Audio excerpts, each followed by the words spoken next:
Hi guys, it's your boy Luther, and I'm here with a Genshin Impact video talking about the latest rerun, the CEO of GEO, Big Daddy Zhongli. In this video, we'll be going over his attacks, skills, talents, constellations, artifacts, weapons, and team comps. Now, to begin,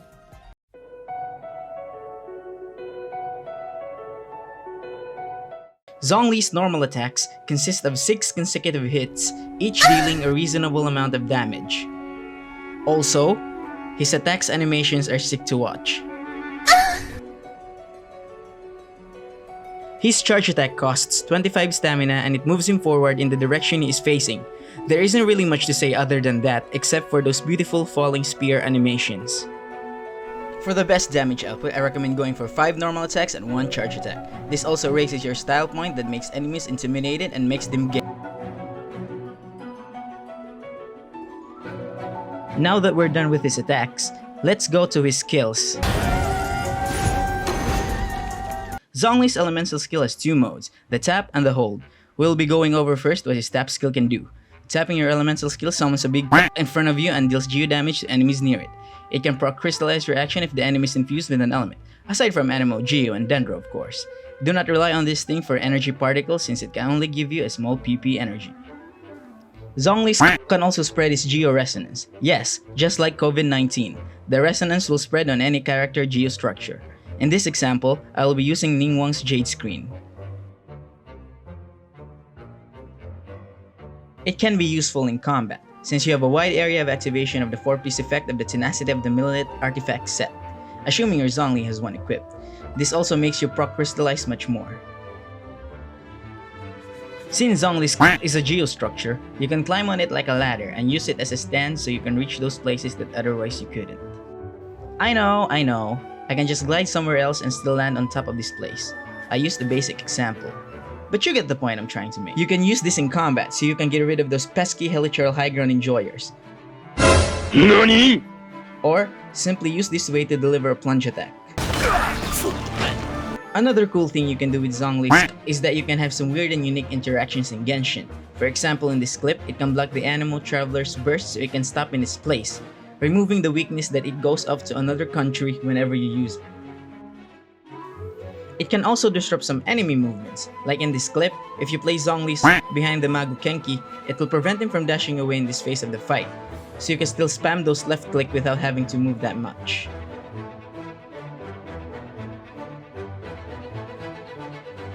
Gotcha, bitch!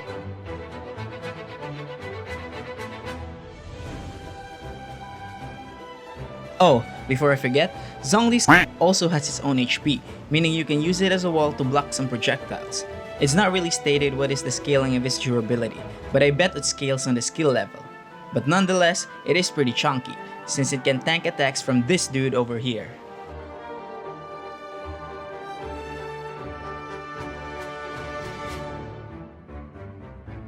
Now we can proceed in going to his hold skill. Holding down Zhongli's elemental skill still summons a big if there's nothing present on the field yet, but this time, you deal an amount of geo damage in an area and creates the thickest shield in the game, the Jade Shield. Hey, isn't Jade supposed to be green? Yes it is.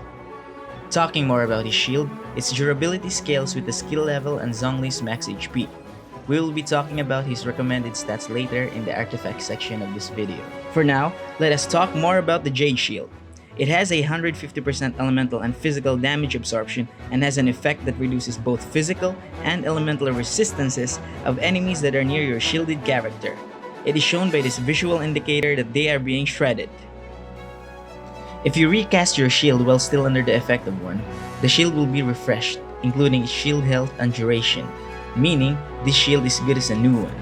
Holding down the elemental skill will make the skill cooldown go to 12 seconds and the duration last for 20 seconds. So, if you have done the math, Zhongli's shield is not only thick and strong, but it also can last indefinitely. The hold skill also drains a large amount to enemies with Geo shields, such as Lava Churls and Geo Slimes.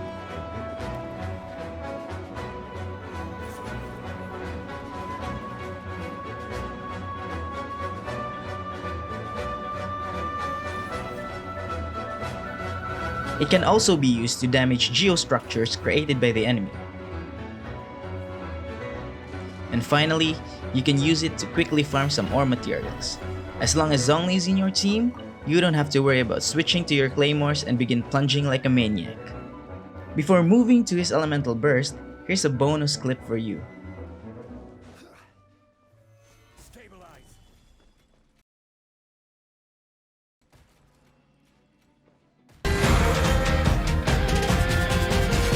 I will have order.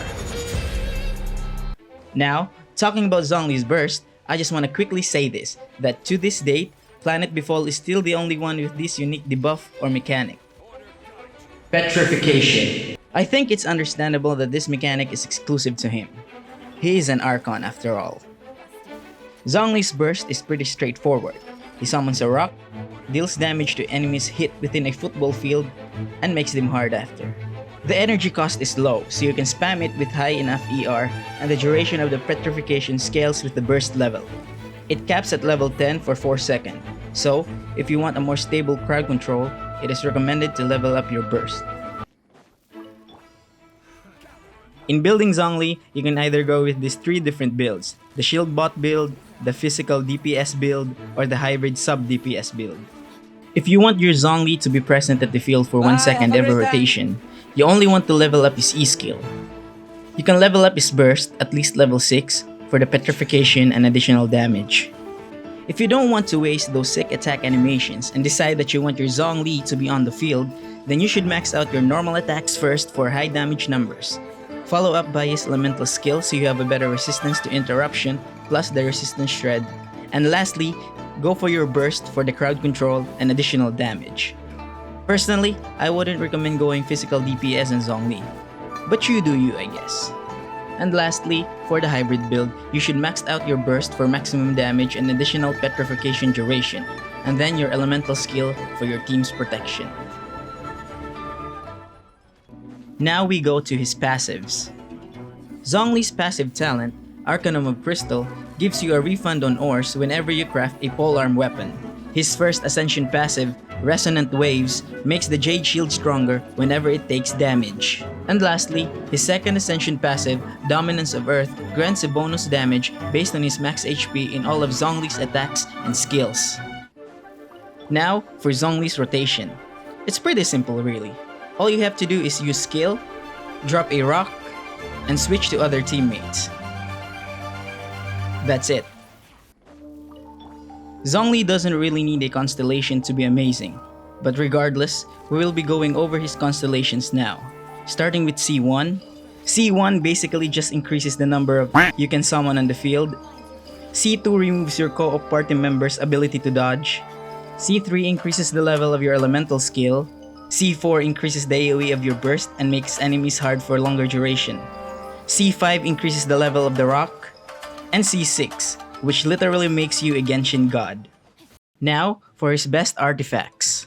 If you're going for a support build, then the 4-piece Tenacity of the Millilith, or Totem, which I'll be using from now on, is the best in slot. It has the ideal 2-piece effect since it raises the strength of your shield, and the 4-piece effect helps your team's overall damage. Just make sure to position your Stone Steel where the enemies will get hit. The recommended substat of the Sand, Goblet, and Circlet is HP percent. And for the main stats, you should go for flat HP and energy recharge. Another set for a support build is the 4-piece Noblesse Oblige. This set does not increase your shield's value, however, it does give your team an attack buff every time you use your elemental burst. The recommended substats and the main stats are still the same. If you already have someone that has a 4-piece Totem in your party, then you can equip your Zhongli with a 2-piece Totem and a 2-piece Vushakas Glow for a more thicker shield. I will be referring to this artifact as V-Glow from now on. If your team does not have a 4-piece Totem, then I wouldn't really recommend using this since you will have a significant loss in your team's damage compared when you have one equipped. Again, the recommended substats and main stats are still the same. And now, for the last artifact set for a support build, is this thing right here. I know, it sucks on him before, but now in 4.0, we got introduced to a mono pyro lineup. Zhongli can actually use the set to help the team's overall damage. Make sure that Zhongli is the one picking up the pyro crystallize, since the 4-piece effect only activates when the bearer of the artifact picks it up. And you guessed it, the substats and the main stats are still the same. Now let's go over to a physical DPS build. We will be going over this section quickly, since the only artifact you need is the one that enhances your normal and charge attack. His best in slot for this build is a 4-piece Pale Flame set. Just make sure to spam your top elemental skill for the maximum 4-piece effect. If your main stat sucks on the 4-piece Pale Flame, then you can use a 2-piece Bloodstained Chivalry and a 2-piece Pale Flame instead. You can also go for a 4-piece Gladiator set, since he is a polearm user. A 4-piece Bolide set, since you're always going to have a shield on. A 4-piece Echoes of an Offering, for a chance to deal bonus damage on each hit. And lastly, a 4-piece Shiminawa set for a bonus on all attacks. The substats on the Sands should be attack percent or HP percent, depending on the main stats if they are good. The Goblet should be physical damage bonus. If you don't have a decent main stats, you can go for an attack goblet instead. And lastly, for the Circlet, go for a crit rate or crit damage substat. Your ratio should be 1:2 crit rate to crit damage. And for the overall main stat, you should prioritize crit rate, crit damage, and attack percent. Moving over to the sub DPS build, his best in slot is a 4-piece Noblesse Oblige, since it makes his burst stronger and gives the team an attack buff for every rock you drop. You can also go for a 4-piece Emblem of Severed Fate for more energy recharge, so your burst can be available every rotation. And lastly, you can go for a 2-piece Archaic Petra and a 2-piece Noblesse Oblige purely for higher burst numbers. The substat on the Sands should be attack percent or HP percent, depending on the main stats if they are good. The Goblet should be Geo damage bonus. If your main stat sucks, you can go for an attack percent Goblet instead. And lastly, for the Circlet, go for a crit rate or crit damage substat. Your ratio should be 1:2 crit rate to crit damage. And for the overall main stat, you should prioritize crit rate, crit damage, energy recharge, and attack percent. Make sure your Zhongli has at least 150% energy recharge so you can always drop a rock every rotation. Now, moving on to his weapons. For a support build, his best in slot is still the undisputed 3-star weapon Black Tassel because the substat gives a ton of HP. No need to mind the weapon effect because it's dog shit. Another option is the new Fontaine craftable polearm, Rightful Reward. HP percent substat is lower than a freaking 3-star, but the weapon effect gives off a decent energy regeneration if your Zhongli is healed. Now, for his physical DPS build, his best in slot for this build is a 4-star craftable weapon, Crescent Pike. Yes, it out DPS every other 5-star weapon because of its broken weapon effect. Your 5-star options for this builds are Staff of Homa, which gives you a crit damage substat and the weapon effect synergizes well with him. Make sure to keep his health at least 50% for a max damage output. Primordial Jade Wing Spear gives you a good crit substat and is a good weapon effect. Skyward Spine gives you energy recharge and attack speed. The weapon effect is also nice as it gives you some bonus damage. And lastly, for the 5-star options, Vortex Vanquisher. Even though it is aesthetically good on Zhongli, it doesn't really give you the damage output you need compared to other 5-star options. It also makes the ideal crit rate and crit damage ratio hard to achieve. However, this weapon makes your shield strong though. So there's that. Your 4-star weapon choices for a physical DPS builds are Lithic Spear, which gives a decent attack and crit stats if you have any Liwi party members. Prototype Star Glitter, which makes your normal attack stronger after you use your skill, which is always gonna be the case. Dragon Spine Spear gives you a ton of physical damage bonus substats, and the weapon effect gives you additional damage. Deathmatch, which gives you a high crit rate stats. This gives you room for other stats to be high. It also has a good weapon effect. Downside is you need to purchase the battle pass to get this. And lastly, you can go with a Blackleaf Pole, which gives you a good crit damage substat. Downside also is the weapon's effect is situational and you can only obtain this weapon from the Star Glitter shop. If you don't have any of those pole arms, there's actually a 3-star weapon for you to use, the White Tassel.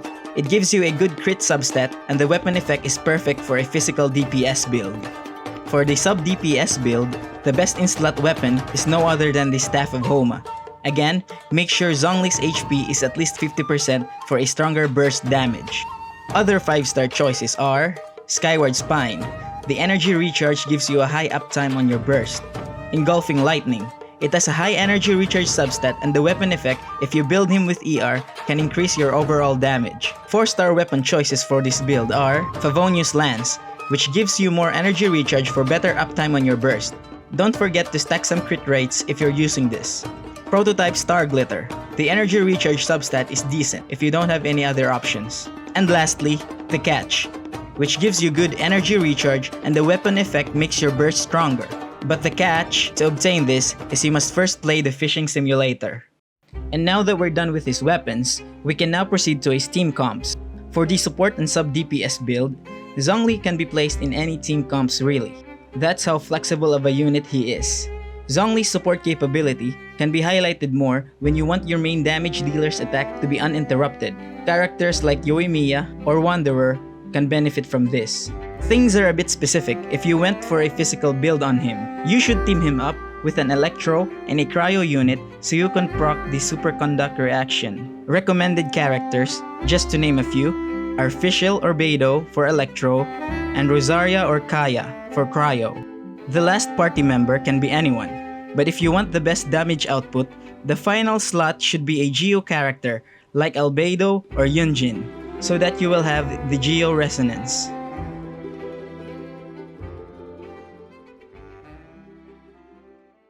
Personally, ever since I got Zhongli, my overall combat experience has become boring. In a good way, I guess. He is good in any team comps and he is great against any enemies. Except if you're against these guys. You can also build him in a lot of ways. I recommend building him as a support since it's the easiest of the three. So to answer the question in the thumbnail, is Zhongli still good in this current version of Genshin? The answer is a big, fat yes. So that is it for me guys. I hope you like my first Genshin build guide. I just got into content creation, so I hope you will forgive me for the imperfections in this video. Please let me know if there are things that I should improve on. I will be making videos like this in the future. Like the video and subscribe to my channel if you find this guide to be helpful. Thank you all for watching and I will see you guys in the next video.